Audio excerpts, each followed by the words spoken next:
Good morning. Welcome to the Mountain Morning Show. Today is Thursday, November 22nd. I'm your host, Christine Napier. Happy Thanksgiving. I'm here with our general manager, Danielle Turner, to wish you a wonderful Thanksgiving and to also talk about making one of my favorite side dishes, which is rolls. And we'll get to that very soon in this show. I'm going to show you the tips and tricks that I've learned over the years making one of my favorite recipes. And what's one of your favorite recipes? I'm always a big fan of the mashed potatoes. Can't do Thanksgiving without it. No, classic. We're making vegan mashed potatoes at my house. So oh, really? Vegan? We're going to see how that goes. All right. So let's look outside and talk about who's going to be on the show this morning.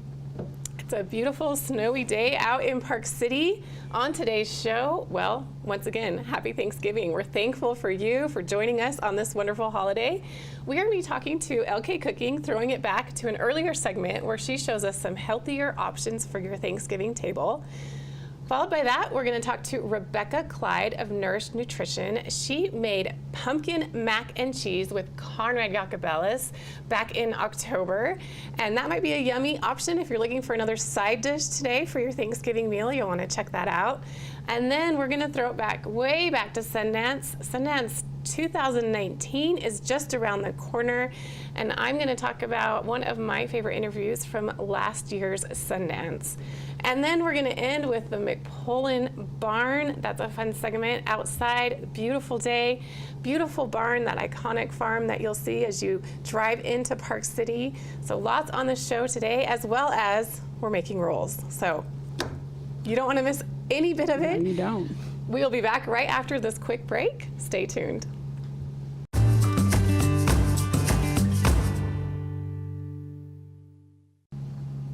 Good morning. Welcome back to the Mountain Morning Show and happy Thanksgiving. I'm here to show you one of my favorite recipes, which is dinner rolls. I think it's all about the bread. Absolutely. Tell us about these rolls, Christine. What are we making? So this is a recipe that's been in my family for many, many years. It is a great recipe that I enjoyed making with my mother when I was growing up, and now I make it with my kids. So I think that's one thing I love about it, is just the generational shift with it, the traditions that we can pass down. It's one of the few recipes that I still make that's just been in the families for years, and I hope my kids will make it. Great. So how do we start? It was actually my grandmother's recipe, so it's a little bit old school. Okay. And you proof the yeast, which you actually technically don't have to do anymore with the new rapid rise yeast. Right. But one thing I love about this recipe is I remember all the steps, and I like the classic part of it, and I'm too afraid to mix it up because I don't want to mess up the final results. There's something about straying from tradition. Yeah, so Can't do it. All about tradition, but you know, you can always mix it up. It's a little old school. So first I have some water. Okay. If you're adding yeast directly to water, you want it to be around 105 to 110 degrees. So one thing with this recipe is I always use a thermometer so I can make sure my liquids are the exact right temperature. Okay. So to proof your yeast, you're going to add the yeast. If you want to dump that in right there, I just dump everything in. You don't even have to mix it for this step. Okay. And then I have a teaspoon of baking powder. Okay. And 2 tablespoons of sugar. I'm sure there's some science behind all this, but I don't know. So we're just going to let this sit, and it's going to poof up, assuming our yeast is working well. All right.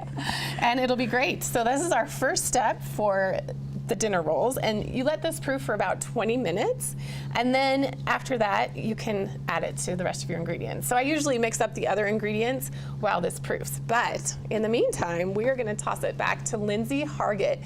She came in studio a couple weeks ago and showed us some very healthy options for lovely side dishes. We did green beans and sweet potato casseroles, and a little bit healthier, a little better for your waistline style. So let's take a look.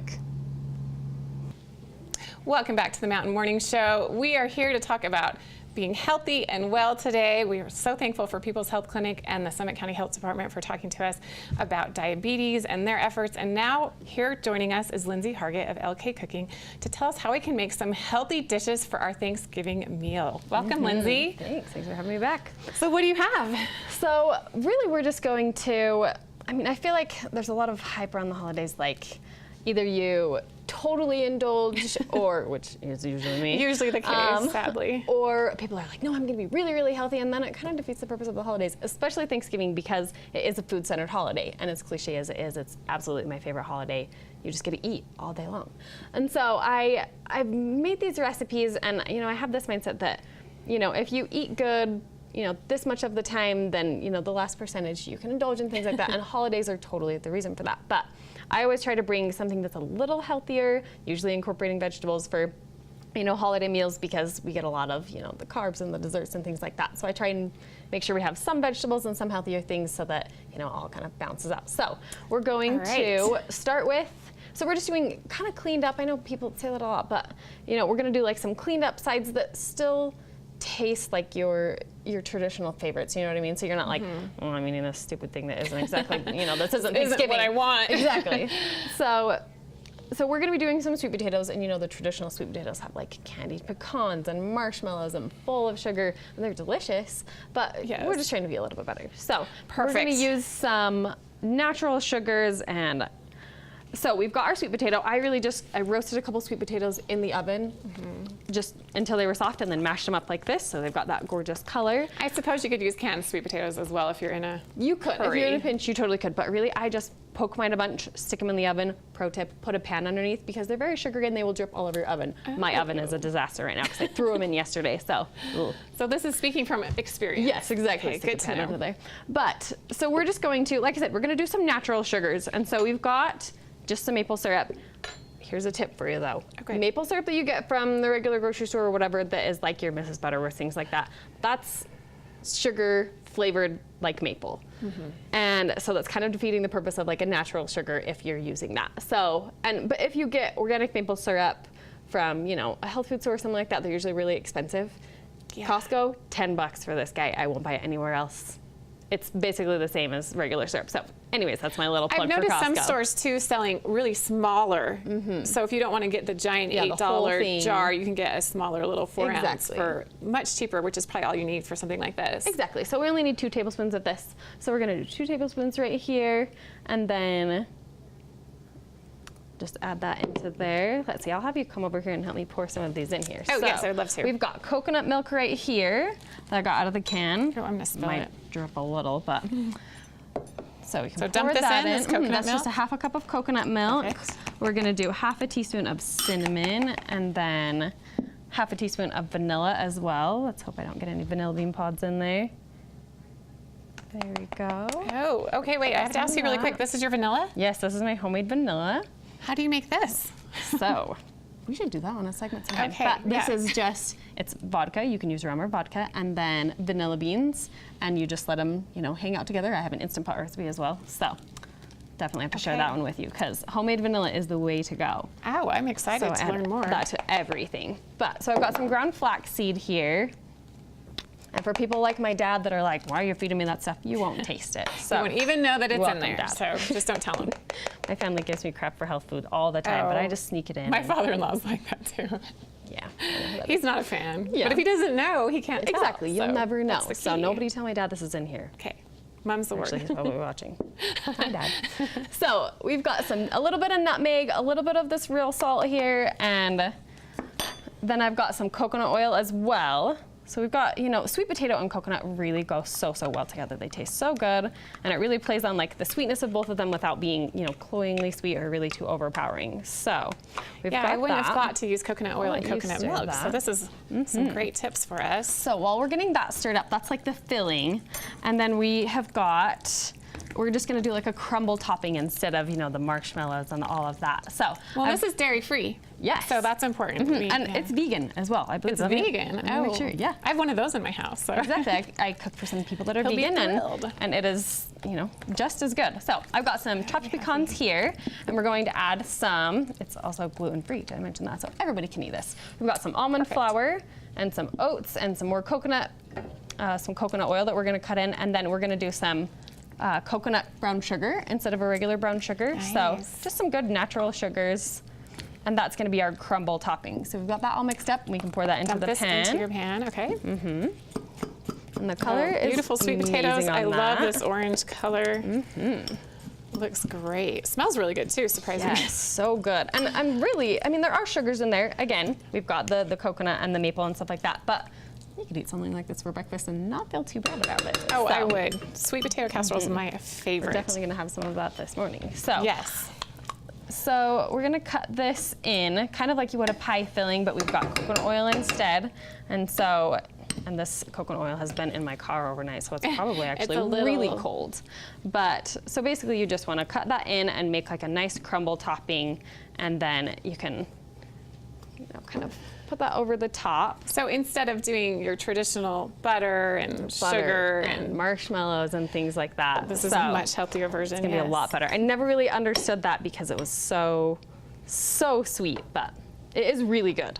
But again, if you can clean up little things like the sweet potatoes aren't usually my very favorite side, and so if I can clean those up and then eat more mashed potatoes, which I'm going to do, then I feel better about it. I'm a little bit the opposite. I love the sweet potatoes. Yeah. And the mashed potatoes. Maybe I'll clean those up. But You this definitely looks can do really that good, too. and I think my family would enjoy both, actually. So we've got that kind of mixed in. Obviously, I've got some big coconut oil Tip chunks it from a my little bit so cold. you guys can see Yeah. that. So There, super looks yummy. beautiful. So we're also going to talk about green beans. Green bean casserole is a big thing. I hate the word casserole. I never like to label any of my dishes with that because it has such a negative It connotation does. to it. It really does. We're like, oh, casserole. But Not a casserole. And last year we did one that was a cleaned up green bean casserole, but this year we're just going to do some green beans. Perfect. Yeah, So- not everyone loves that green bean Kind of casserole creamy, taste. The creamy, and that's yeah. usually one of the only vegetables that's there as well. That's true. So, and it's, you know, swimming in cream of whatever soup. So, it, you know, kind of defeats the purpose of the vegetable. So, what we're True. going to do is just some sautéed green beans. And the key with these, so you can buy these fresh around Thanksgiving. You know, they're everywhere. But what you want to do, instead of just rinsing them and then sautéing them, is you want to blanch them first, which is kind of like a par cooking. And it's really nice for Thanksgiving because you can do this, you know, a couple days ahead of time. And then right before Thanksgiving dinner, when everything is all ready, you just throw them in the pan with what I'm going to show you, and then they're ready to go. So we've got some oil, and then I've got some minced garlic and some shallot here. Okay. And so we're just going to sauté those up a little bit. And you just want to sauté those until they're like translucent. We're going to go faster since we're on TV time. But I've just got about half a shallot. Shallots are, you know, about this big. So Right, yeah. just a couple tablespoons of those, a couple cloves of garlic. And so you let those sauté up a little Nice bit. and fragrant. Super, super fragrant. And so we're just gonna let those go for a little bit. And then with your par cooked green beans, oh, I didn't tell you how to do that. So you're going to put them in a pot and then cover them with cold water, bring them up to a boil and let them boil for, I set a timer for like 4 minutes last night. And I've got like a pound of Oh, green that's beans it. here. That's quick. So like I said, it's just a par cook, and that way it, you know, softens them a little, and then you want to put them in an ice bath, or if you're really lazy like I was last night, just rinse them with cold water a lot so that Okay. it stops the cooking right away, and then you're gonna finish it here in the pan. So we've got Nice. the garlic and the shallot and the olive oil, you know, going here. You could do butter if you want a little more, you know, indulgent of a flavor. But so you've got the all sauteing, and then you're gonna mix the green beans with that. And so really you've just got this fresh dish that, you know, everybody can eat. It's gluten-free, it's dairy-free, it's vegan, it's Wow, all it of those things. looks delicious, But it's yes. a good vegetable, and it will really balance out. Like I said, I am gonna be eating all the mashed potatoes, all the stuffing. So if I eat a couple green beans, I'm like, oh, this is healthy. I'm doing great. Balance. So, It's important to be Exactly. balanced. and of course, dessert. Which Yes. we'll talk about. We've got. Are we gonna come back to that? I should have asked you. Are we gonna come back, or should we do the pie right Let's now? just do it right now. Is that Awesome. okay? All right. So we've got. Well, actually, let's take a quick break. We'll be Sounds back with good. dessert after this quick break. You don't want to miss this. We are enjoying some healthy sides for your Thanksgiving and holiday meals, so we will be right back. Welcome back to the kitchen. We are in here making rolls. We have lots more coming up right after this quick commercial break. Thanks for watching.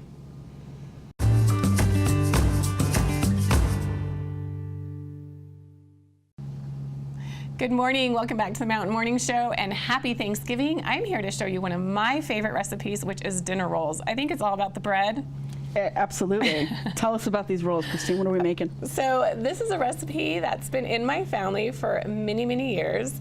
It is a great recipe that I enjoyed making with my mother when I was growing up, and now I make it with my kids. So I think that's one thing I love about it is just the generational shift with it, the Absolutely. traditions that we can pass down. It's one of the few recipes that I still make that's just been in the families for years, and I hope my kids will make it. Great. So- How do we start? It was actually my grandmother's recipe, so it's a little bit old school. Okay. And you proof the yeast, which you actually Ooh. technically don't have to do anymore with the new rapid rise yeast. Right. But one thing I love about this recipe is I remember all the steps, and I like the classic part of it and I'm too afraid to mix it up because I don't want to mess up the final results. There's something about straying from tradition. Yeah, so Can't do it's it. all about tradition, but you know, you can always mix it up. It's a little old school. So first I have some water. If you're adding yeast directly to water, you want it to be around 105 to 110 degrees. So one thing with this recipe is I always use a thermometer so I can make sure my liquids are the exact right temperature. Okay. So to proof your yeast, you're gonna add the yeast. If you wanna dump that in right there. I just dump everything in. You don't even have to mix it for this step. Okay. And then I have a teaspoon of baking powder. Okay. And 2 tablespoons of sugar. I'm sure there's some science behind all this, but I don't know. So we're just gonna let this sit and it's gonna poof up, assuming Okay. our yeast is working well. All right. And it'll be great. So this is our first step for the dinner rolls, and you let this proof for about 20 minutes, and then after that you can add it to the rest of your ingredients. So I usually mix up the other ingredients while this proofs, but in the meantime we are going to toss it back to Lindsay Hargett. She came in studio a couple weeks ago and showed us some very healthy options for lovely side dishes. We did green beans and sweet potato casseroles, and a little bit healthier, a little better for your waistline style. So let's take a look. Welcome back to the Mountain Morning Show. We are here to talk about being healthy and well today. We are so thankful for People's Health Clinic and the Summit County Health Department for talking to us about diabetes and their efforts. And now here joining us is Lindsay Hargett of LK Cooking to tell us how we can make some healthy dishes for our Thanksgiving meal. Welcome, Lindsay. Thanks for having me back. So what do you have? So really we're just going to, I feel like there's a lot of hype around the holidays, like either you totally indulge, or, which is usually me. Usually the case, sadly. Or people are like, no, I'm gonna be really, really healthy, and then it kind of defeats the purpose of the holidays, especially Thanksgiving, because it is a food-centered holiday, and as cliche as it is, it's absolutely my favorite holiday. You just get to eat all day long.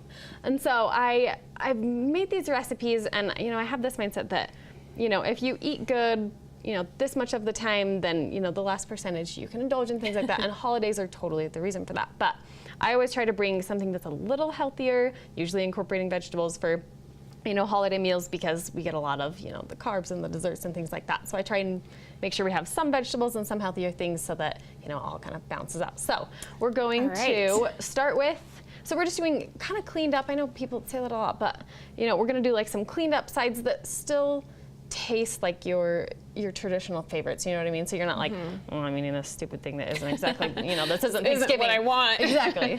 So we're gonna be doing some sweet potatoes, and the traditional sweet potatoes have like candied pecans and marshmallows and full of sugar, and they're delicious, but we're just trying to be a little bit better. So we're gonna use some natural sugars, and so we've got our sweet potato. I roasted a couple sweet potatoes in the oven, just until they were soft, and then mashed them up like this, so they've got that gorgeous color. I suppose you could use canned sweet potatoes as well if you're in a You could. hurry. If you're in a pinch, you totally could. But really, I just poke mine a bunch, stick them in the oven. Pro tip, put a pan underneath, because they're very sugary and they will drip all over your oven. My oven is a disaster right now because I threw them in yesterday, so. So this is speaking from experience. Yes, exactly. Okay, Stick good the to pan know. under there. But, so we're just going to, like I said, we're gonna do some natural sugars. And so we've got just some maple syrup. Here's a tip for you though. Okay. Maple syrup that you get from the regular grocery store or whatever that is like your Mrs. Butterworth, things like that, that's sugar flavored like maple. And so that's kind of defeating the purpose of like a natural sugar if you're using that. So, but if you get organic maple syrup from, a health food store or something like that, they're usually really expensive. Yeah. Costco, $10 for this guy. I won't buy it anywhere else. It's basically the same as regular syrup. So anyways, that's my little plug I've noticed for Costco. some stores too selling really smaller. So if you don't want to get the giant the whole $8 thing. jar, you can get a smaller little 4-ounce Exactly. for much cheaper, which is probably all you need for something like this. Exactly. So we only need 2 tablespoons of this. So we're gonna do 2 tablespoons right here, and then just add that into there. Let's see, I'll have you come over here and help me pour some of these in here. Oh, So yes, I'd love to. We've got coconut milk right here that I got out of the can. Oh, I'm gonna spill Might it. drip a little, but. So we can So pour dump this that in, this coconut That's just a milk? half a cup of coconut milk. Perfect. We're gonna do half a teaspoon of cinnamon, and then half a teaspoon of vanilla as well. Let's hope I don't get any vanilla bean pods in there. There we go. Oh, okay, wait, I have to ask you really quick. This is your vanilla? Yes, this is my homemade vanilla. How do you make this? So We should do that on a segment sometime. Okay, But this yeah. is just, it's vodka. You can use rum or vodka, and then vanilla beans, and you just let them, hang out together. I have an Instant Pot recipe as well, so definitely have to share Okay. that one with you because homemade vanilla is the way to go. Oh, I'm excited to add learn more. that to everything. So I've got some ground flaxseed here. And for people like my dad that are like, why are you feeding me that stuff? You won't taste it. So You won't even know that it's welcome, in there, Dad. so just don't tell them. my family gives me crap for health food all the time, but I Oh. just sneak it in. My and- father-in-law's like that too. Yeah. He's not a fan. Yeah. But if he doesn't know, he can't tell. Exactly. You'll so never know. that's the So key. nobody tell my dad this is in here. Okay. Mom's the Actually, word. he's probably watching. Hi, Dad. So we've got a little bit of nutmeg, a little bit of this real salt here, and then I've got some coconut oil as well. So we've got, sweet potato and coconut really go so well together. They taste so good, and it really plays on like the sweetness of both of them without being, cloyingly sweet or really too overpowering. So we've Yeah, got I wouldn't that. have thought to use coconut oil I'll and let you coconut stir milk. that. So this is some great tips for us. So while we're getting that stirred up, that's like the filling. And then we're just gonna do like a crumble topping instead of, the marshmallows and all of that. So, Well, this is dairy-free. Yes. So that's important. and it's vegan as well, I believe. It's isn't it? vegan. Let me make sure, yeah. I have one of those in my house. So. Exactly. I cook for some people that are He'll be vegan, thrilled. and it is, just as good. So I've got some chopped pecans here, and we're going to add some. It's also gluten-free. Did I mention that? So everybody can eat this. We've got some almond flour and some oats and some more coconut oil that we're going to cut in, and then we're going to do some coconut brown sugar instead of a regular brown sugar. So Nice. just some good natural sugars. And that's going to be our crumble topping. So we've got that all mixed up, and we can pour that into Dump the this pan. into your pan, okay? And the color is Beautiful sweet potatoes. amazing on I love that. this orange color. Looks great. Smells really good too, surprisingly. Yes, so good. And really, there are sugars in there. Again, we've got the coconut and the maple and stuff like that, but you could eat something like this for breakfast and not feel too bad about it. Oh, I So, would. Sweet potato casserole is my We're favorite. definitely gonna have some of that this morning. So, Yes. so we're gonna cut this in kind of like you would a pie filling, but we've got coconut oil instead. And this coconut oil has been in my car overnight, so it's probably actually really little- cold. But so basically you just want to cut that in and make like a nice crumble topping, and then you can kind of put that over the top. So instead of doing your traditional butter and sugar and marshmallows and things like that. this is So a much healthier version. it's gonna be a lot better. I never really understood that because it was so sweet, but it is really good. But again, if you can clean up little things like the sweet potatoes aren't usually my very favorite side, and so if I can clean those up and then eat more mashed potatoes, which I'm going to do, then I feel better about it. I'm a little bit the opposite. I love the sweet potatoes. Yeah. And the mashed potatoes, maybe I'll clean those up. But You this definitely looks can do really that, good, too. and I think my family would enjoy both, actually. So we've got that kind of mixed in. Obviously, I've got some big coconut oil Tip chunks it from a my little bit cold. so you guys can see Yeah. that. So There, super looks yummy. beautiful. So we're also going to talk about green beans. Green bean casserole is a big thing. I hate the word casserole. I never like to label any of my dishes with that because it has such a negative It connotation does. to it. It really does. We're like, Yeah. oh, casserole. But Not a casserole. And last year we did one that was a cleaned up green bean casserole, but this year we're just going to do some green beans. Perfect. Yeah, not So- everyone loves that green bean Kind of casserole creamy, taste. The creamy, and that's yeah. usually one of the only vegetables that's there as well. That's true. So, and it's swimming in cream of whatever soup. So, it kind of defeats the purpose of the vegetable. So, what we're going to do is just some sautéed green beans. And the key with these, so you can buy these fresh around Thanksgiving. They're everywhere. But what you want to do instead of just rinsing them and then sautéing them is you want to blanch them first, which is kind of like a par cooking. And it's really nice for Thanksgiving because you can do this, a couple of days ahead of time. And then right before Thanksgiving dinner, when everything is all ready, you just throw them in the pan with what I'm going to show you, and then they're ready to go. So we've got some oil, and then I've got some minced garlic and some shallot here. Okay. And so we're just going to sauté those up a little bit. And you just want to sauté those until they're like translucent. We're going to go faster since we're on TV time. But I've just got about half a shallot. Shallots are, about this big. So Right, yeah. just a couple tablespoons of those, a couple cloves of garlic. And so you let those saute up a little Nice bit. and fragrant. Super fragrant. And so we're just gonna let those go for a little bit. And then with your par cooked green beans, I didn't tell you how to do that. So you're going to put them in a pot and then cover them with cold water, bring them up to a boil and let them boil for, I set a timer for like 4 minutes last night. And I've got like a pound of green beans here. That's quick. So like I said, it's just a par cook. And that way it, softens them a little. And then you want to put them them in an ice bath, or if you're really lazy like I was last night, just rinse them with cold water a lot so that it stops the cooking right away. And then you're gonna finish it here in the pan. So we've got the garlic and the shallot and the olive oil, going here. You could do butter if you want a little more, indulgent of a flavor. But so you've got the all sauteing, and then you're gonna mix the green beans with that. And so really you've just got this fresh dish that, everybody can eat. It's gluten-free, it's dairy-free, it's vegan, it's all of those things. Delicious, but it's a good vegetable, and it will really balance out. Like I said, I'm gonna be eating all the mashed potatoes, all the stuffing. So if I eat a couple green beans, I'm like, oh, this is healthy. I'm doing great. Balance. So, It's important to be exactly. balanced. And of course, dessert. Which Yes. we'll talk about. We've got. Are we gonna come back to that? I should have asked you. Are we gonna come back, or should we do the pie right now? Let's just do it right now. Is that Awesome. okay? All right. So we've got. Well, actually, let's take a quick break. We'll be back Sounds with good. dessert after this quick break. You don't want to miss this. We are enjoying some healthy sides for your Thanksgiving and holiday meals, so we will be right back. Welcome back to the kitchen. We are in here making rolls. We have lots more coming up right after this quick commercial break. Thanks for watching.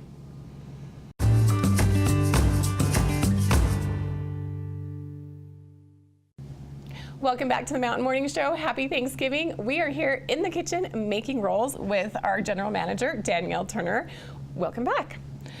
So, we are ready for the big step of the rolls. Are you ready? I'm ready. What are we doing next? Okay, this is probably the part that has the most steps, but we're making the dough. Okay, let's do it. So, our yeast is proofing right there. It's getting a little puffier, getting nice and puffy. I warmed up a cup of milk, and if you will beat 2 eggs, I'm going to add a little bit to this cup of milk. I'm going to add 1/3 of a cup of butter. Okay. You don't have to melt it because you put it in the warm milk and it just melts in there. And you want to make sure the milk isn't hotter than 120 degrees, just because you don't want to Okay. kill your yeast again. Okay. And then I'm going to add 1/3 a cup of sugar to the butter and milk mixture. All right.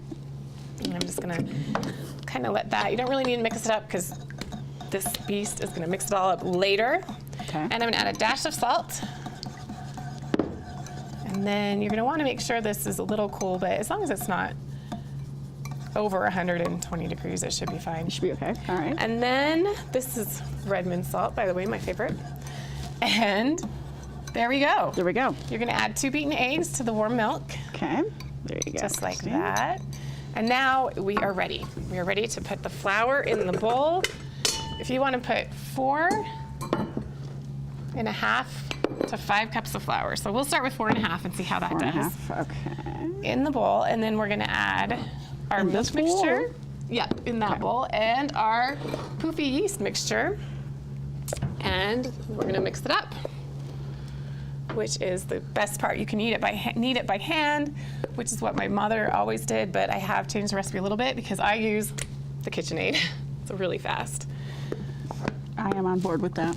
Great, yeah. And make sure you preheat your oven to 350 degrees. 4.5 for you. All right. Or 400 degrees, actually. You can do 350 to 400. And now we're gonna add, if you wanna add the poofy yeast mixture, Okay. and I'm going to add To the bowl. the milk mixture. As easy as that. All right. There we go. There we go. And I'm gonna add this guy. And this is pretty much this is how you make the dough. You can always, again, you can knead it by hand, you can use a Bosch mixer, whatever you want. This is just what I have, and put on the dough hook. And then you mix it up. So it's that easy, assuming this is locked. So I'm not gonna mix it on air. We get a lot of noise. So while this is mixing, we are gonna toss it back to Lindsay Hargett. She's making pie, right? Yes, she made a healthier version of pumpkin pie. And I remember we're not supposed to tell her dad That's right. because he's not going to eat it. Although he was probably watching. He probably was watching. Yeah, we have some family members who don't like to know that things are healthier, but That's this is right. a great segment if you want to, again, cut down your calories and still have a great Thanksgiving dinner. So let's check it out. Welcome back to the Mountain Morning Show. I'm here with Lindsay Hargett of LK Cooking, and we could not forget the dessert. Most So she has important a part, tip right? of how to make a classic dessert a little bit better. So if you think of pecan pie, you usually think of, full of corn syrup and things like that. And I went to make one for a client last year, and I was like, I don't really want to, pump them full of just pie crust and pecans and corn syrup. Not a fan. So we're gonna go back to the natural sugars. Natural, and then we've got some brown sugar as well. So you can kind of mix it up. Just a mix. Exactly. So we're going to do this pecan pie with maple syrup instead. So we might have to use a hybrid of my syrups because I'm almost out of this good guy. But so we've got some butter melting in the pan here. We've just got a stick of butter. So we're gonna let that melt down, and then we're going to, we need a cup of maple syrup, but let's do our milk first. Okay, while you do that, So- should I start pouring? I'm gonna do this one first. Sorry, I'm Sounds steal this good. from you. So, Oh, wait. so we're just going to do some milk here, and you're gonna combine these. We've got a cup of milk here. You're gonna combine these in a saucepan. We're gonna get it all to like a nice sugary, yummy mixture. So we need a cup of that. If that one's not enough, we've got another maple syrup in there. So, Just doesn't want to pour very quickly. So you mix that all together, warm it up. get it all mixed together. It looks like we need another half a cup. Perfect. We'll use, I actually got some You are maple prepared. syrup in Canada this last year. My husband's gonna be sad that I'm using it for this, Oh. but it will be delicious. Thank you for using it for us. So straight from Canada. So we've We got appreciate a little bit. We've got a little bit of vanilla as well. We're gonna do about a teaspoon of that, of our homemade vanilla extract. We want a pinch of salt. I put a pinch of salt in everything, especially since I'm using this real salt. I just love all of Which, it. if you don't know, this is a Salt Lake It's a local salt. company. Exactly. So, and I could totally gush about that, but they're great, they're local, and it's got lots of minerals and stuff in it. So we've got our milk, if you want to pour the syrup in here, we've got butter, we've got vanilla. Just checking on my recipe to make All sure the I good don't forget stuff, it. but no corn syrup. That's the Exactly, important no corn piece syrup. of And this. usually there's so much of that. And there was a cup of maple syrup, which again, is a lot, and then we've got a cup and a half of brown sugar. You can use the coconut sugar again. I didn't have that much of it, and so Yeah. you can use this as well. It's nice that it's So- flexible. You have options Exactly. here. So you don't have to go out and buy all of these separate ingredients if you just have regular brown sugar. Just do that. So That's good. we're gonna add this in there. A little It's all a little cold. sticky. Yes. Like I said, I left all of this in my car last night, and it's like perfect refrigerator temperature outside right now. That's very true. Which is great for some things, but. So we've got it all mixed in here, and we're just gonna make this. It's gonna kind of. mix it for you. Thank you. It's gonna kind of mimic a corn syrup mixture because we've got the maple syrup and the sugars and the butter, but you know it'll be a little bit better for you. Help you feel a little bit better about yourself. So. Well, and I know a lot of people don't like that corn syrup, just the vibe of it. And Exactly. This is much It's not healthier. the It feels super more best. like real food, which people are striving for, I think. So. Exactly. And like I said, the more you can clean up just like little steps, the better. So we've got these. Let's see. We also are going to, we've got some eggs, and we're not going to add those right to the saucepan. We're going to add those. Because you don't want to scramble the eggs. Yes, correct? exactly. I've done that before. So what we're going to do is called tempering. And it's basically just adding a little bit of your hot mixture to your cool mixture. And we've also got 3 tablespoons of flour. This will help kind of thicken it up a little bit. So while that's going for a second, we're going to whisk this all together. Get this ready You'll for... mix the warm with the cold, but very slowly. Exactly, really slowly, and we do a little bit at a time. So I'm gonna let you whisk Okay. while I... And then I guess adding the pecans is our very last Yes, step that's our before last, baking, of the course. Kind of the really pretty, you know, the finale. So And you this can is make a it look beautiful pie crust, gorgeous. Lindsay. Oh, thank you. Looks homemade, is it? Not that it matters, but I actually bought it from a store. you But did. it is But look how homemade good from it the store. looks. Exactly. Homemade, that's important. Exactly. So- You're making it at home. That's what matters. It's semi-homemade. Semi-homemade. Don't tell I love anybody. it, but it looks delicious. I like to keep a couple of these on hand for when I don't make pie crust, but I'm actually doing a, here I'm gonna have you whisk really, really quickly. So I'm doing a Thanksgiving cooking class, like a demo, next week, next Friday. And I'm gonna be showing how to make homemade pie crust because I do that as well. And I can't make it, so And it's super, super easy. So I'll be showing how to do it, showing tips and tricks, and I'll be showing that try. for, you know, for a lot of different Thanksgiving sides. I'll be sharing my secret for, you know, my turkey to make sure that it's nice and tender and not dry, and you know, so you know it's cooked right. And then I'm going to be doing like a homemade stuffing. I might throw my classic mashed potato recipe in there. So I'm just going to be I love demoing it. all of your favorite, you know, Thanksgiving dishes. Not so much cleaned up, obviously full of like real ingredients, but next week will be The more about the options. real stuff. Exactly. So The you real can stuff. you can do both. You can do some cleaned up. You can do some, you know, just real ingredients. So what we're doing here is we've got. I'm just adding a little bit of the hot at a time into this to make sure that it doesn't scramble, and then we're actually going to add that into here. So I will whisk while you pour. just very carefully. Well, I like how with these healthier dishes that you have options. If you have a big crowd at Thanksgiving, some people are Exactly. trying really hard to eat healthy, and you want to honor that. And then you've got your vegans in the bunch, and it's a lot to think about. But these seem relatively really versatile easy and and- versatile, so Exactly. not overwhelming at all. So you want to be able to, I mean, like I said, there are always people that either totally indulge or totally try and be really super healthy. And so you want to, you know, help everyone. to make sure that everybody's happy. Like I said, my family and I are kind of polar opposites. I like the cleaner, they like the less. And so we usually are like, oh, why did you bring this? Or I can't eat that, or stuff like that. Just so, try to make everyone happy, which is impossible. But Exactly. So we are running out of time. How can we finish this up? So all we have to do is you pour this filling into this pie crust, and then you can layer the pecans on however you want. It's going to be really, really gooey at first, but you bake in the oven for a bit. The recipe will be on my website soon. And you bake it for a bit, and then it, you know, cooks up really nice and firm and gives you that good sugary flavor. So. Yum. So then you just put the Pecans on there, and just drop them on top. yeah, You can probably do it pretty, but they'll just float to the top and be nice and pretty. oh, so that is gorgeous. I'm trying to tip it so you can see it, but it's a little it's a bit little runny right now. Little After it runny, cooks, but it'll be it perfect. Smells So- delicious. Well, thank you so much, Lindsay, for joining Yeah. us.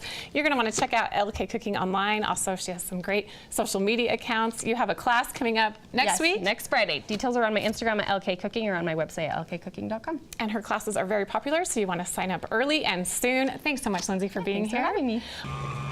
Thanks so much, Lindsay, for those great ideas. We are mixing it up here, and while this kneads and mixes till it's just right, we're going to take a quick break. We'll be right back.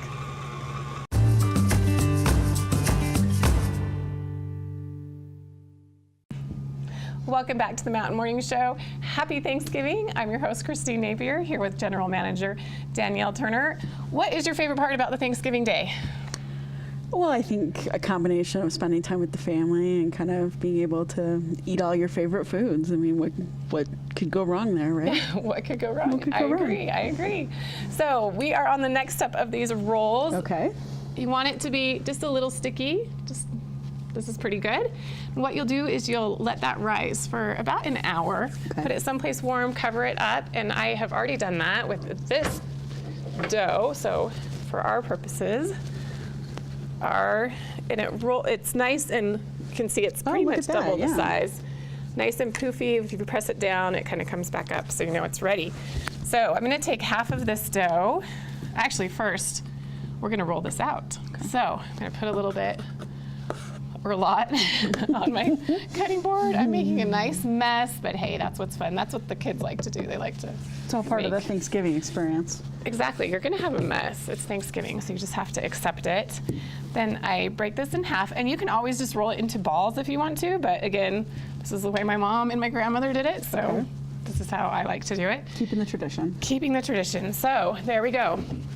I have this half of the dough. I'm gonna kind of get it so it doesn't stick too much, but you want that dough to be a little sticky. And then we're gonna roll it out into a circle. All right. We're gonna do that during the break because I might take a little bit. And while Danielle and I roll this dough, we're gonna roll it all the way back to October. Conrad Jacobellis spoke with Rebecca Clyde of Nourish Nutrition. She made pumpkin mac and cheese. It's a really quick, easy, healthy recipe that you might wanna make for your Thanksgiving table. Let's check it out. Welcome back to the Mountain Morning Show, everybody. It is October, which means it is officially pumpkin season, the fall season. Pumpkin is going to be popping up everywhere, both in decorations and flavors. And here to talk about pumpkin in general and a sweet sauce they have for you is Rebecca Clyde. She's from Nourish Nutrition, and you're cooking up a very nice meal that I am excited for. I know, me too. I'm really excited. So I am making this really creamy pumpkin macaroni and cheese. Okay. So I don't know what sounds more fall than that. We've got pumpkin, we've got some nice sausage, we've got lots of cheese.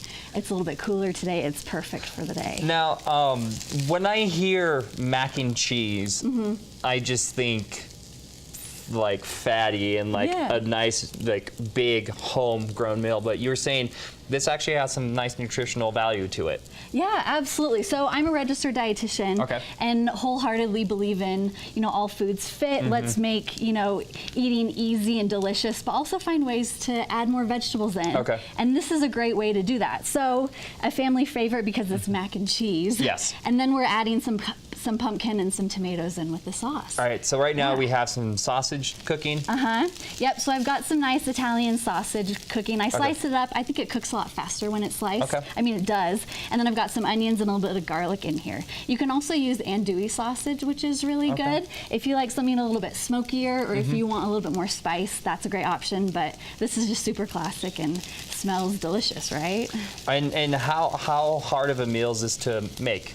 It's not hard at all. So Perfect. one thing that I love about this meal is that in this sauce that we're going to be using, I'll talk Yes. about it a little bit in a little bit, but it's got pumpkin and it's got tomatoes in it. Okay. So we're getting vegetables in the sauce, and that way you don't have to like steam anything on the side or take any extra effort or any other pans. We're just looking at these two pans, which is great. All right, so what do we do next? We got the sausage cooking. Yeah, so we've got the sausage cooking. I've got some macaroni noodles just ready to go. Okay. And then I'm going to be adding some chicken broth. Okay. And that's going to help the cheese melt well and get nice and silky. So now that this is all heated up, I'm going to be adding the cheese. So we've got about 3 cups of cheddar cheese. Delicious. I know. I love mac and cheese, and I love mac and cheese with a couple of different types of cheeses in it. Yes. And so we've got some cheddar, and then I just added some mozzarella. Well, and I feel like with mac and cheese, you think of like, all kids growing up and be like, I want my mac and cheese. No, you can make mac and cheese an exquisite high class meal. I mean, it doesn't need to just be like the old mac and cheese from Kids in the Box with the dinosaur that you pour out and it's like, oh look, we got the cute little shapes going on. You can actually make this thing, a big time. Yeah, Heavy it's kind meal. of a fancy take on it, and it really isn't going to take a whole lot longer than making it in the box. Okay. We've got pre-shredded cheese to make it super easy, and then the sausage that you slice beforehand to make it come up quickly. And yeah, so it's just a really easy, nourishing, delicious meal that's super nostalgic for people. I mean, besides, who doesn't love mac and cheese? And how does the pumpkin interact with this all? Because, I mean, I've had mac and cheese with jalapeno. I've had mac and Ooh, cheese yeah. with king crab and lobster back in San Francisco. Yeah. Never had it with pumpkin. Yeah, it's kind of a different take. And I think pumpkin is really cool because it's super versatile. And it's got a nice, just like creamy texture and flavor as well. So it pairs really well with anything. And, we are in fall. It is, I do believe, National Pumpkin Month. How nutritious is pumpkin? It's super nutritious. Even though I'm a dietitian, I practice more of, like eating competencies as well as behavioral aspects. And so I'm not huge on numbers, so I don't know exactly, but pumpkin, it's a vegetable, it's delicious, it's great. It's got lots of vitamin A at least because of the color. And it's just delicious, and it's fall. Yes. So Gets you in the spirit. yeah, absolutely. So this is cooking down, and I'm actually going to add the pasta right now. Okay. So we've got lots of pasta here, and always make a mess. That's how I cook. That's how I cook. I That's mean, how you it should see goes. when I make anything with quinoa. It's all over the place. It's so. everywhere. Yeah. So just let it spill everywhere, and then clean it up later, right? Yeah, or, Awesome. I mean, Thank you. you Or continue to just make a have mess. it, That's yeah. cool too. That's how I do it. I mean, I'm not sure if anyone's seen it, but I've had a cooking show where we were eating pasta, and the pasta just falls into my hand, and I just eat it from my hand. I and feel so like it's I eat like that way too. anything with food and Conrad is gonna be a mess, which I always say is a good time. It is. Well, you never know what's going to happen, right? Yes. All right, so I'm going to add in Okay. this sauce. So I love this sauce. So we're using this Cucina Antica sauce. Okay. It is a creamy Tuscany pumpkin sauce. So it all starts with these San Marzano tomatoes. So you said you're Italian, love Yes, Italian yes. food. These tomatoes are coming straight from Italy. So Perfect. they're awesome, delicious, and anytime that you're having really good, oh gosh, I should have worked on this. Anytime you're having really, There we go. we got both We of got them. both Okay, of them I'll use open. yours. Okay, perfect. Thank you. So anytime that you're having this really delicious tomato-based anything, probably going to be And those there's tomatoes. no like added sugar. There's no Yeah. like added tomato paste or anything. This is all 100% natural ingredients. Yeah, it is. So there is going to be a little bit of added sugar. Any pasta sauce is going to yeah, have I mean, some, yeah, you're gonna have just but a tiny bit, not but- as much as others. Yeah, I'm not gonna be eating this pasta sauce. Be like, oh look, I'm eating like a candy bar right now. Yeah, exactly. And I think this is one of the things that I really like about this pasta sauce is that it doesn't have tons of added sugar. I mean, if you Okay. can't taste it, what's the point? Yeah. I mean, you gotta have some flavor. Yeah, exactly. But if it's not adding anything to Mm-hmm. it, then it's not as, I don't think it needs to be there. So stirring this around. And then, yeah, so as far as pumpkin goes, I have Mm-hmm. a couple fun pumpkin facts if you want to hear them. Throw it on me. So I don't know if this was just last year or Mm-hmm. when it was, but just in the U.S., Yes. 1.5 billion pounds of pumpkin was produced. Billion pounds. That is a 1.5 ton. billion pounds of pumpkin were produced. Yeah, probably not all for this sauce, as delicious as Yeah. it is. But pumpkins for food, all that pumpkin puree they're going to make for pumpkin pie, or you're buying Okay. for pumpkin pie. Okay. Pumpkin patches. Yeah, all of I'm that. sure, and I'm sure Starbucks had probably invested like 900 pounds of that. Yeah, totally. in a pumpkin spice latte. So. Yeah, exactly. It's a fantastic flavor, and I was reading actually that there is people believe that Americans love pumpkin flavor so much because it's a once-a-year thing. It's seasonal and it's something to look forward to. Okay. You finish it up, in November, maybe December for Yeah. Christmas, and then after that you're like, okay, well, it doesn't seem like it's quite ready until fall. Yes. I mean, it is available year-round, but there Yes. is something special about it in this Yeah. this time of the year. All right, so right now what we're going to do, guys, is we're actually going to take a quick break, and then we're going to come back and taste this pumpkin mac and cheese. So stay tuned for the taste testing. We'll be right back on the Mountain Morning Show. Welcome back to the Mountain Morning Show, everybody. Becca Clyde is right here. We're making some pumpkin mac and cheese. We made it just previously before that commercial break. We're going to do some taste testing right now. Yeah, so but we have first, it in the bowls. make sure to get some Parmesan cheese. I'm Italian. Parmesan cheese needs to go on everything. Yeah, absolutely everything. It just adds a little bit of salt to this, which All is right. so great. So I'm super excited about this. Let's do some taste testing. Me too.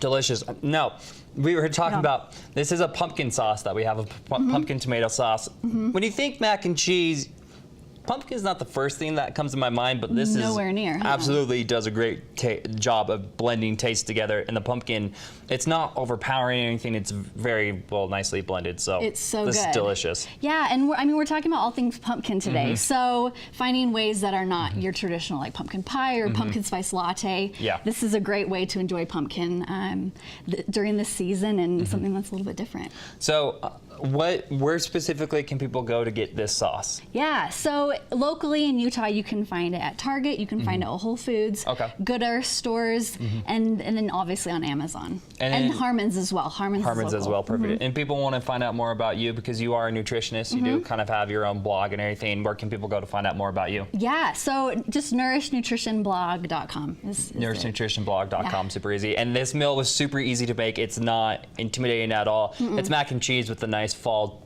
blend. So if you're looking to add some fall flavoring to your daily home cooking, I definitely recommend this pumpkin tomato sauce because So it is good. delicious. As an Italian, I 100% approve of this. I know, and if it were lunchtime, this would all be gone, I mean, right? it's breakfast time and this is all going to be gone, so Okay, I can't wait. great. I'm trying to be presentable as a host on TV and not stuff my face with this right now because it is absolutely delicious. It's really good. Rebecca, thank you so much for coming on. We Absolutely, appreciate yeah, it. totally. Again, one more time, website info. Where can people go to find out more info? Yeah, so for the pasta sauce, it's just cucinaantica.com. It's Okay. cucina-antica, and then for me, nourishnutritionblog.com, and yeah. Easy enough. Thanks, Rebecca, for that fun idea. We have much more coming up on the Mountain Morning Show. We are rolling out these doughs. We're going to cut it and shape it and have some great rolls. We'll be right back right after this quick break.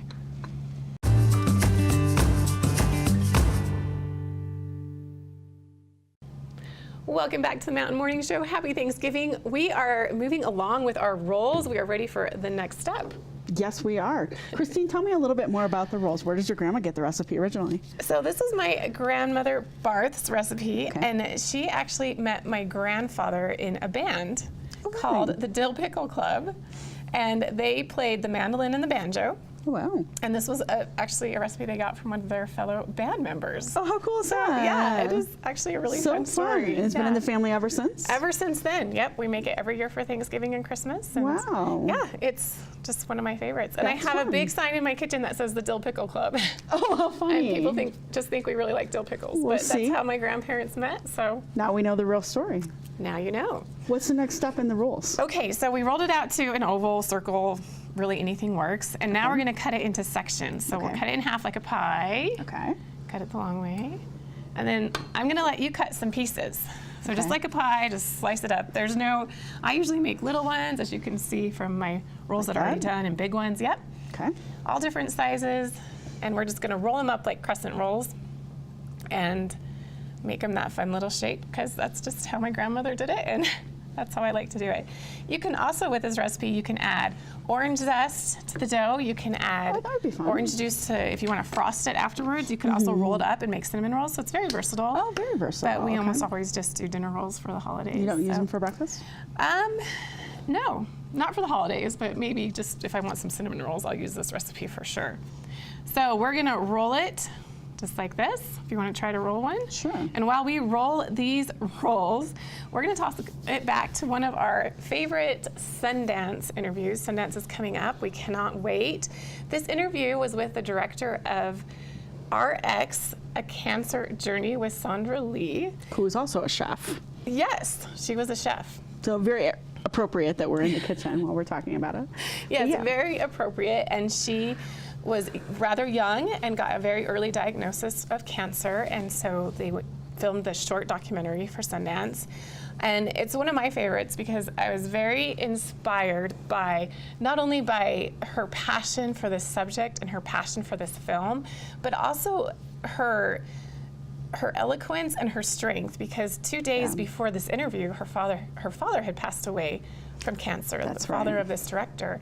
And that was just an hour or so before the Sundance premiere. And she sat in the couch and just was so passionate and so eloquent with how she described everything. And I was very inspired because that day I'd gotten a call that my father had fallen gravely ill. I remember that, yeah. And I just remember standing there listening to it, trying not to cry. And as soon as that interview was over, I left for the airport and flew home to Colorado. And luckily my dad was okay. But I still am so impressed with her resilience and with how well she handled herself and her passion for this film. So Absolutely. we are gonna And take it was a an look. emotional interview for our host, Brittany Copeland. it was, and that's another reason I love it so much, is Brittany asked the exact right questions and just did such a great job in being careful and bringing out exactly what needed to Yeah. come out of that interview. And it was very thoughtful, and I really enjoyed it. So, Me too, so let's take a look. all right. Welcome back to the Mountain Morning Show. We are just past the halfway point in the second hour of our show. We've met some great filmmakers, and now we're turning our attention to something that kind of affects all of us. Cancer is something that no matter who you are, I'm sure you know someone who's been affected by it, your family has been affected by it, maybe you yourself has been affected by it, which is part of the storyline of a documentary that is showing here at the Sundance Film Festival, RX Early Detection, A Cancer Journey with Sandra Lee. And if you're not too familiar with the name Sandra Lee, she's a chef on TV that some of you hopefully have learned maybe some great recipes from as well. But this documentary is emotional. It's an emotional journey because cancer is not easy to talk about. It's not easy to deal with. And this is Kathy. You are the director of this documentary. You were there along for the ride when Sandra was given the news, and you followed the journey.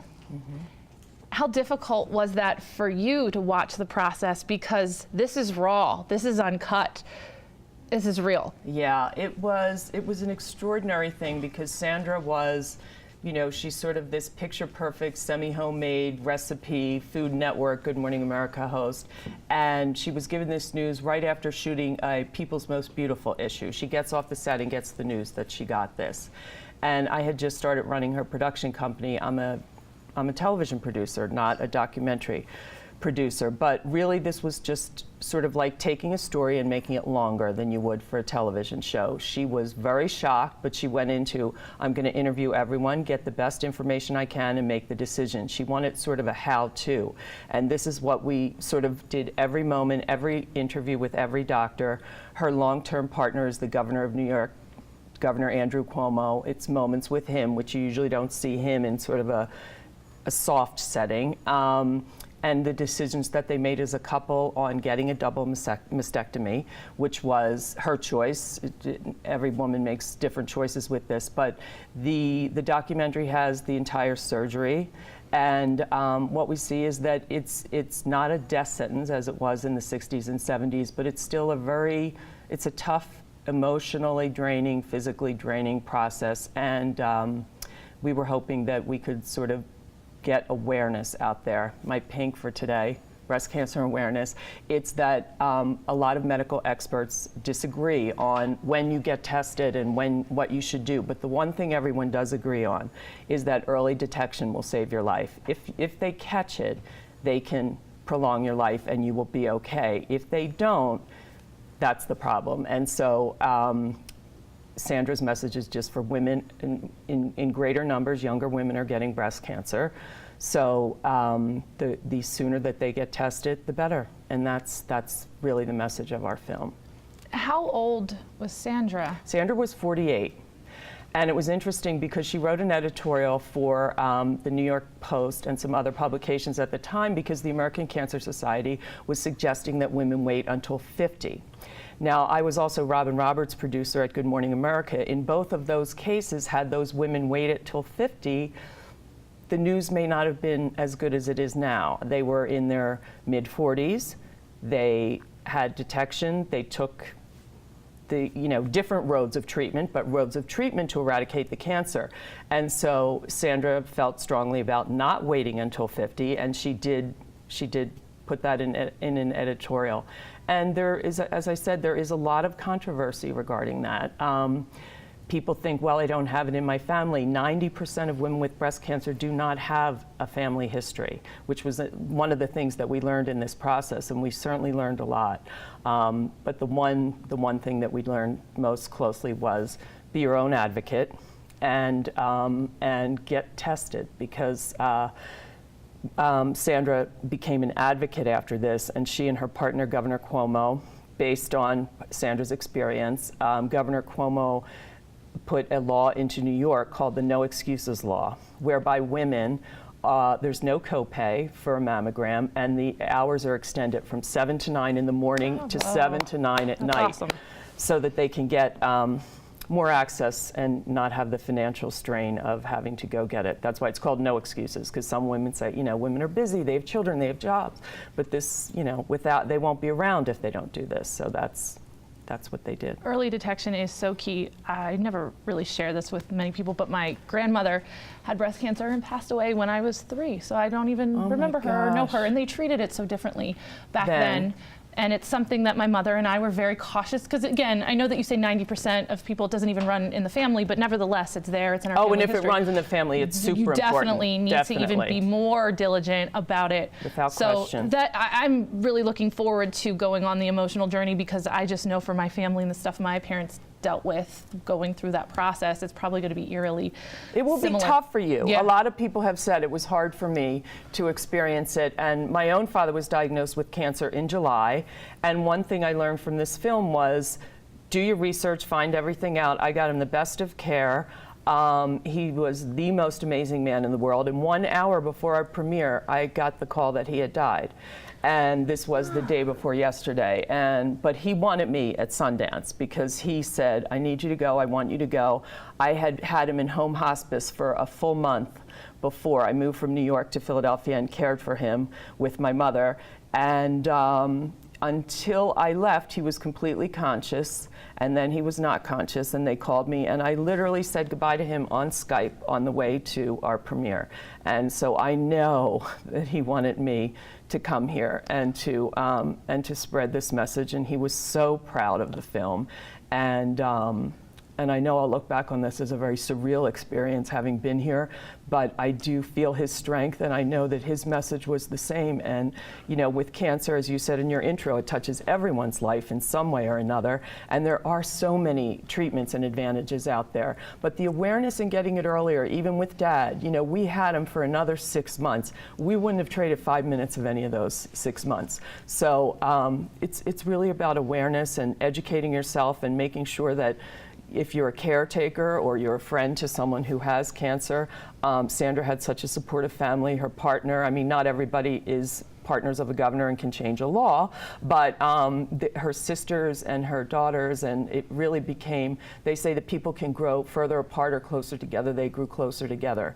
So there is sort of a little silver lining in these things, and certainly the law, and we're hoping that other states make it easier for women also to get tested, because as I say, it is the universal truth that if they catch it, they can help get rid of it. They've had a lot of advances in medical science. And by the way, I'm so very sorry for your loss. Thank you. Thank you. Thank you for being here. And I do agree that this is where your dad would want you to be. Absolutely, without question. With a young lady originally from Pennsylvania who went to Yes. Temple, which is where my dad went. Oh. Dad, that's such a wink from you. You're I know gonna it. make me cry. I know. As for Sandra, how is she doing health-wise? She is doing great. I mean, she's vigilant about taking care of herself and making sure that everyone we meet, from a waitress to a Secretary of State, have you had your mammogram? I mean, she is most definitely she's a hard worker, and this has just become another one of her passions. She was always about sharing secrets with women when she started her career and was giving brand names for recipes. They said, you can't do that, you can't. And she's like, well, it makes such a difference if you use this brand or that brand. Now, I don't make toast, so I don't know, but she's a huge fan base and they care. So she just said, this is what I'm doing, and she's always sort of been that way. And so with this, she didn't hold anything back about her experience, and it's raw and it's very tough at times to sort of see it, but I think there's nothing sort of pretty about breast cancer. It's something that is a struggle and has a lot of challenging parts to it, and she wanted to make sure that message got across, and she did not hold anything back. I mean, I had a small handheld camera, shot the entire thing in the hospital, in their homes. She gave us full access, gave me full access. People are talking at Sundance about their production teams. It's like, It was just and me. this tiny little handheld camera from the year one.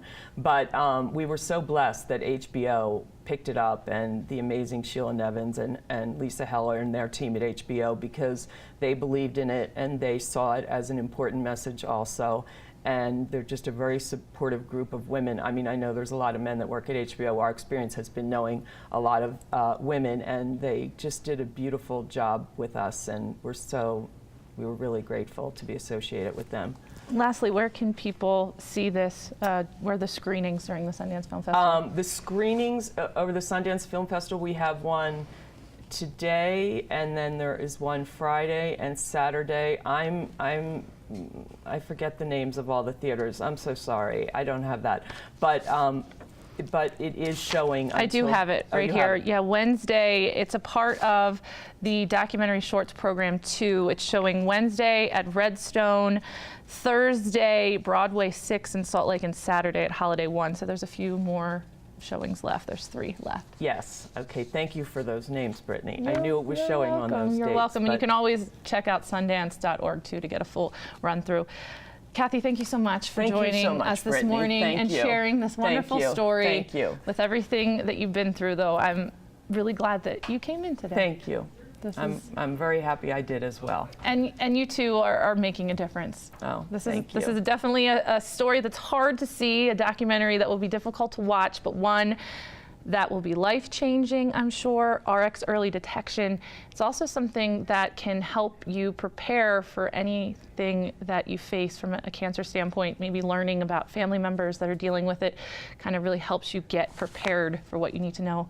Really good research tool. Also, of course, too, it got picked up by HBO, so you can check that out coming up in the very near future. They're actually airing it during Breast Cancer Awareness Month in October, so you can see it in HBO as well. We will be right back here on the Mountain Morning Show. Thank you so much, Brittany, for that wonderful interview. I hope that you will be inspired to tell your story. And right now, we are rolling these rolls, putting them on the pan, getting ready for them to rise and bake. We'll be right back right after this quick commercial break.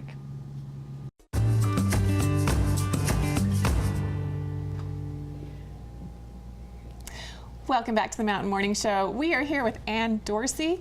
She runs Milk and Honey Wellness, and she's also a wellness coach. Actually, tell me the term. Nutrition and lifestyle coach. Nutrition and lifestyle coach. So she's here to talk to us all about the holidays. We've been focusing a lot on healthy food choices during this show, and she's here to give us some even more tips and tricks. Welcome. Yeah, thanks for having me on again. I always love coming up here. Thanks for coming. So what you've brought some options for us. Yes. So I made a pumpkin fudge. I like to call them my pumpkin kisses.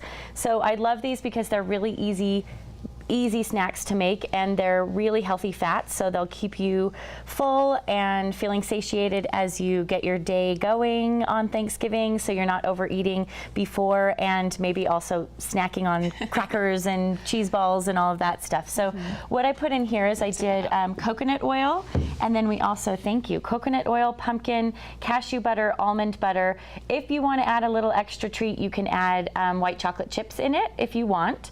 And then I just use silicone molds to put them in and put it in the freezer about, I don't know, 2 to 4 hours or overnight, whatever works for you. But literally just melt it on the stovetop and just low heat, pop them in the molds, and you're done. So super easy. And then I made a pumpkin pie, and I wanted to just show you guys that even if you're not a baker and you don't, maybe it's like not your favorite thing to hang out in the kitchen all day on Thanksgiving, it doesn't mean that you can't make a healthier version of some of your favorite Thanksgiving foods. So when I did the pumpkin pie, I just did a lighter version of things. So I used a pumpkin puree. You can also, if you are a foodie and love to be in the kitchen, you can make your own pumpkin, roast your pumpkin and blend it up. But you can also just get canned pumpkin. Just get plain old pumpkin though, no added spices or sugar or anything like that. I've had that problem before. I think, oh, pumpkin pie, that's what I want. But that's not usually, for some things maybe, but not usually when you're doing pumpkin pie. Not when you're doing pumpkin pie. And also you just want to know what's in it, right? Like I like to control what's in the food, and then I know that it's a healthier version of the things I love. So like for my whip, my Cool Whip or whatever, you can make your own whipped cream, but if you want to go quick and easy, I love the True Whip because it has no high fructose corn syrup, no hydrogenated oils. You can just grab it and go. It's non-GMO. And then for a pie crust, you can grab an already made pie crust. I grabbed a gluten-free pie crust, and it's an all butter pie crust. It's organic. So, it's not about deprivation and not having things. It's just, a little bit thinking about it and having a smarter approach, and then making a healthier version. Well, and I've seen gluten-free pie crust. Well, this one is gluten-free, isn't it? Because it's all butter. Yeah. As well as whole wheat pie crust. You can do a whole wheat pie crust if you do eat grains, which is awesome. There's gluten-free pie crusts. You can do coconut oil pie crust. I mean, there's kind of like a zillion options. So again, just try to do a healthier version, whatever you're trying to focus on for your lifestyle and your nutrition. So, but and I like that you said know what you're putting into it. So try not to just buy all pre-made stuff, but you can get a lot of really healthy things that help cut down the time, but you know what's there. Absolutely, absolutely. And like, making healthier snacks. So if you do want to indulge in some of those treats or things that you only have once a year, some of the tips I always tell people for Thanksgiving Day, start with soup. Have like a butternut squash soup or something that's not a huge cream, but then you've got a little bit in your stomach, something in there. If you're going to have a glass of wine before, have a little food in your tummy, right? Eat something like this or snack on some veggies or hummus if you're going to be prepping during the day in the kitchen, right? So that you're not just like, also eat something during the day. A lot of people are thinking they're going to hold off and not eat anything until like their Thanksgiving dinner. We talked about that earlier in the show, and that's what I do almost all the time because I just want to be really hungry to really enjoy it. But that's the wrong. It's like you don't want to show up hangry, right? It's like eat a little something, have something in your tummy. Start with soup. Go crazy with veggies. Like I always like to, if I think about my plate, I'll put my plate out and I do 50% veggies.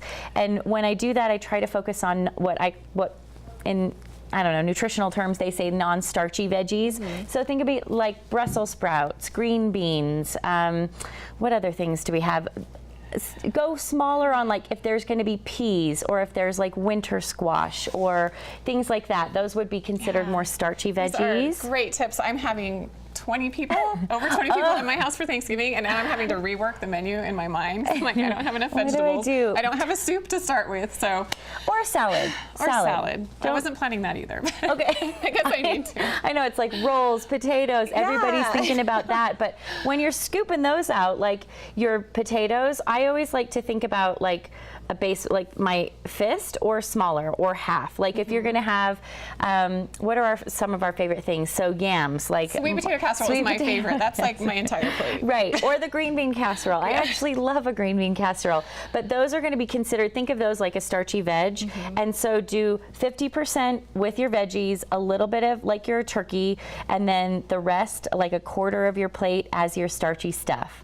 So Okay. that's how I like to like manage my plate when I'm doing it. Get some movement in. You shake your booty. Like turn on some music when you're prepping in the kitchen. Make it fun, right? All right, this is such a fun idea because these are festive but also healthy, so you can Yes. still feel like you're enjoying Thanksgiving or as you cook. Can I try one? Absolutely, please. I love them. They're soft. They're like fudgy, but they're kind of like, you know, people have been talking about fat balls or like the new big thing, you know, for keto. But this could be keto compliant. They're really pumpkin-y. Yeah. How can we get this recipe? Do you have it on? Yeah, I have it on my blog, on my website, so you can visit www.milkandhoneywellness.com, and then there's a little tab that you can just select blog. It'll be on there. I have tons of recipes and just lots of lifestyle tips to kind of help you live a healthier, happier life. So. And that's Yeah. how we can get a hold of you through the website if we Yeah. want more information about what you do, tell us a little more about what you specialize in and what you love to do. I love helping people create a healthier life for themselves, right? So I love food, and it's not about deprivation or diet culture. It's all about finding those healthy things that you love and, you know, just creating healthier versions of it. So I really work with people I work with autoimmune disorders. I work with a lot of, you know, weight loss, people coming in for that, just IBS, so irritable bowel syndrome, that's a big one. If you're trying to figure out healthier ways of eating gluten-free, or if you do have dietary restrictions, low thyroid, Hashimoto's, lots of things. So, I mean, there's all sorts of factors that affect how we show up in life and having fun and finding joy in our journey. And I'm just here to help you, give you more tools so that you can do that. This is wonderful, Anne. Thanks so much for joining us. Yeah, One thanks last for tip that you mentioned when we were talking about this interview and all this food and these tips was gratitude. How can that help us in a more physical food sense?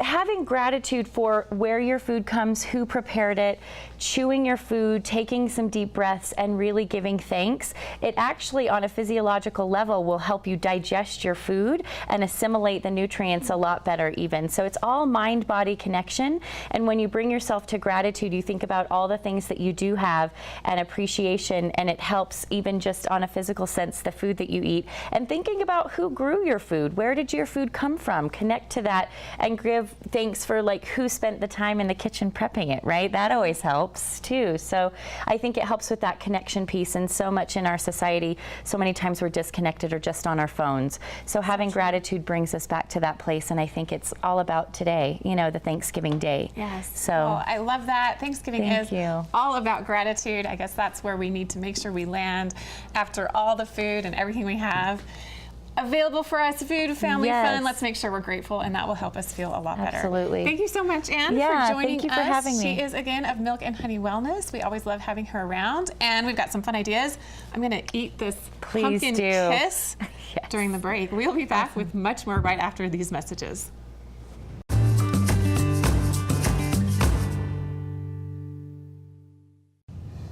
Welcome back to the Mountain Morning Show. We are making the rolls, and they're almost done.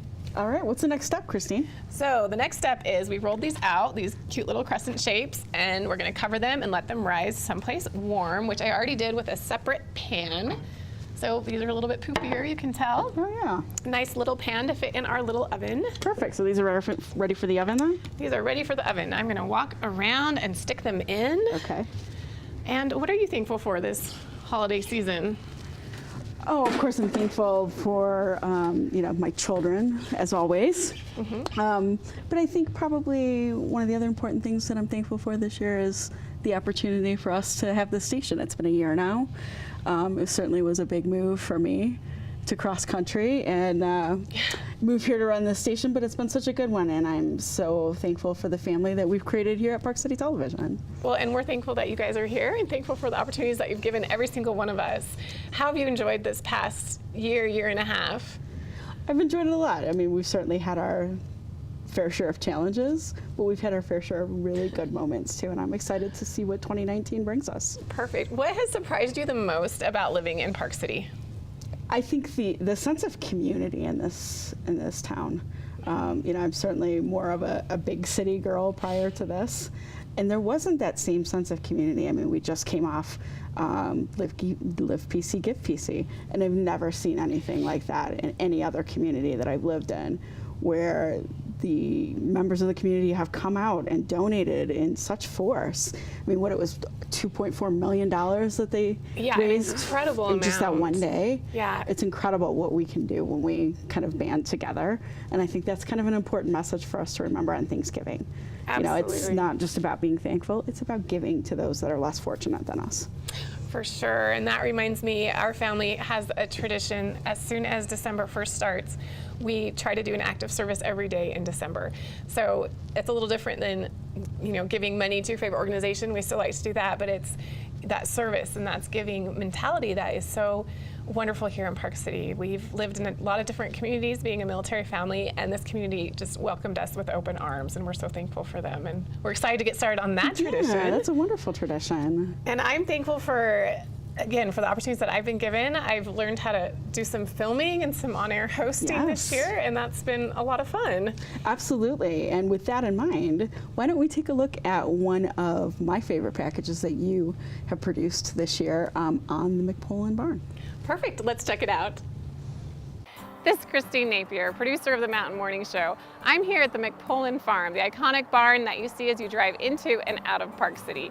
I've always wanted to learn more about this farm and this beautiful property, so I reached out to Park City Municipal and the Friends of the Farm Committee. Let's go check it out.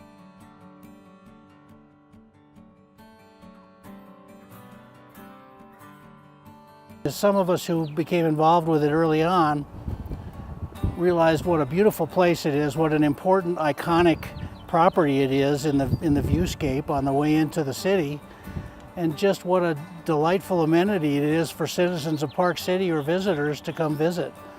So the Friends of the Farm have been programming it and working on changes to the physical plant as those come up, interpretive signs, our app that helps people to learn their way around.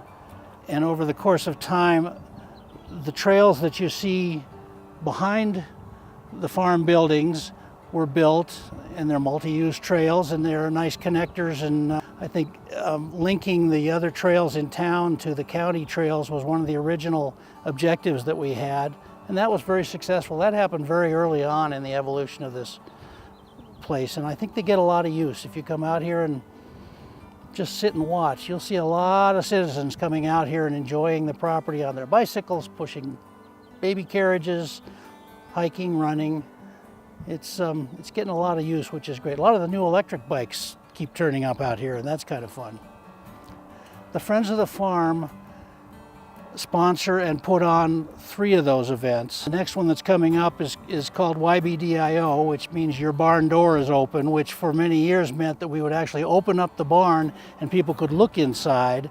And now that the barn has been restored and rebuilt, it's possible to go inside the barn and learn more about dairy farming in Summit County, which is a great treat. Dairy farming, for those of us who didn't grow up on farms, is, I think, intrinsically interesting, and there's a lot of implements and history that building can make available to us. I hope that we will maintain it as a park and as a meeting place and as a place where people can come out individually and just enjoy a nice day. In the fall, we do the Scarecrow Festival. You know, we wind up with the scarecrows along the trail. The Full Moon Snowshoe happens in the winter. It's just another fun thing to do out here. Won't change your life. It'll just make you have a really nice day.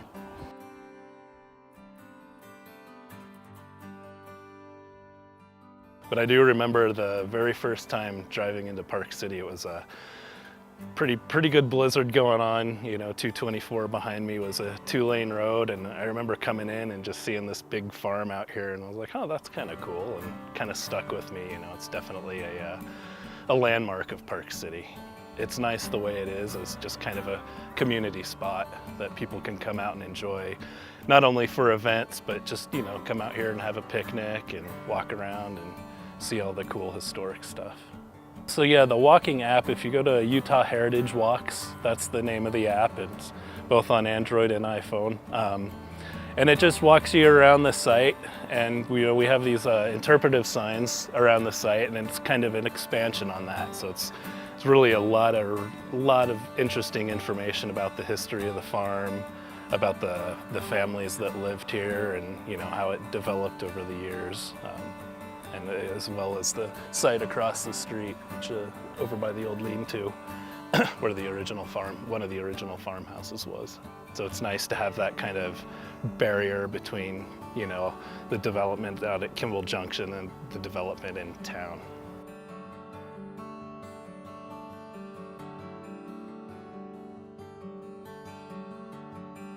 Farming isn't very common in Park City history, and so this is a unique site that tells that story.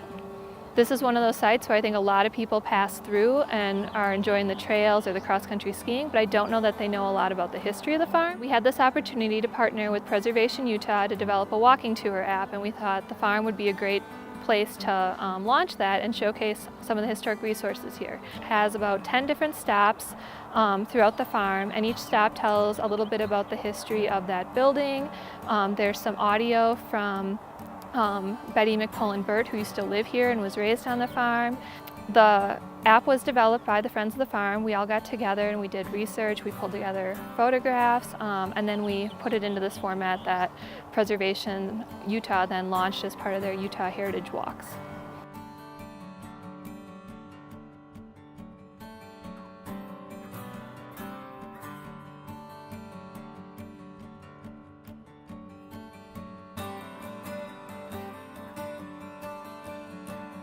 We were fortunate to be able to restore the barn and do some structural upgrades to help with snow loads and to make sure that it's here for a really long time. So when that process started, there were steel cables up in the hayloft just to keep it standing. So we took those out and put in a steel structure through the whole building. So to keep it standing. People can come into the barn and enjoy it, and we're planning to have tours of the barn that'll start in spring and summer of 2019. You can visit the McPullen Farm website, which is on www.parkcity.org. That'll list our events, that has my contact information if you have any questions or want to know more. Yeah, just enjoy it. So this is the farmhouse at the McPullen Farm. It was originally built around 1900, we're not sure exactly. And then in the 50s, it actually pretty much burned to the ground. I mean, there were a few things they were able to salvage from it. A lot of this flooring is actually original to the house, and you can see there's some burn marks there. This kind of linoleum type style floor here is actually original to the house. Then you can see we have a lot of old items that we have in here just to kind of give it that neat feel, the old Philco radio and sewing machine and furnace and all that stuff. But yeah, it's a pretty cool building. If you do come out to events, we usually have the farmhouse open, so you can do guided tours in here.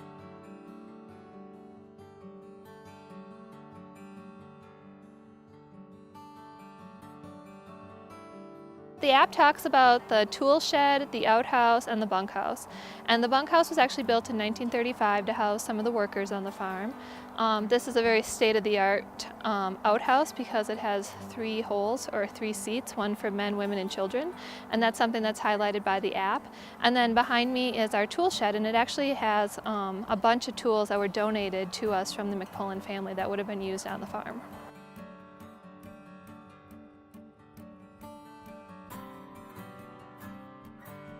I want to thank Park City Municipal and Friends of the Farm Committee for showing me around today. Make sure to check out parkcity.org for more information about the app and upcoming events here at the Farmstead. Thanks for joining me. I'll see you next time. Welcome back. Our rolls are done. Oh, they look delicious. What do you think? Do you want to try one? I'm ready to try one. We've been talking about them for the last hour and a half. They're really good with cranberry sauce, really good with jam. They're a fun thing to make for friends and neighbors, or maybe someone who's extra lonely this holiday season. You did a great job, Christine. Thank These are you. great. Thank you so much. I'm, very grateful that it's Thanksgiving. Thankful for so much, as we've already talked about. I keep thinking about the people in California who have lost so much. Yes. I've had my home threatened by fire growing up, and it can be a very terrifying thing. And so our thoughts are definitely with those families. Absolutely. And we encourage you to, find an organization, and if you can, give what you have, or go out and serve your community, serve your neighbors, and serve your friends. Yeah, giving doesn't have to always be about monetarily. Giving of your time is just as important. Absolutely. Hope you have a wonderful Thanksgiving day. Maybe we inspired you with these rolls, maybe not. Either way, we're leaving you with a lot of ideas for food, some things to look forward to with Sundance, and it was a beautiful day out at McPullen Farm. Absolutely. We've covered a lot. We are very thankful and grateful for you, our viewers, for tuning in. Absolutely. We hope you have a wonderful Thanksgiving. We will be back tomorrow morning live at 7 a.m. We will see you then.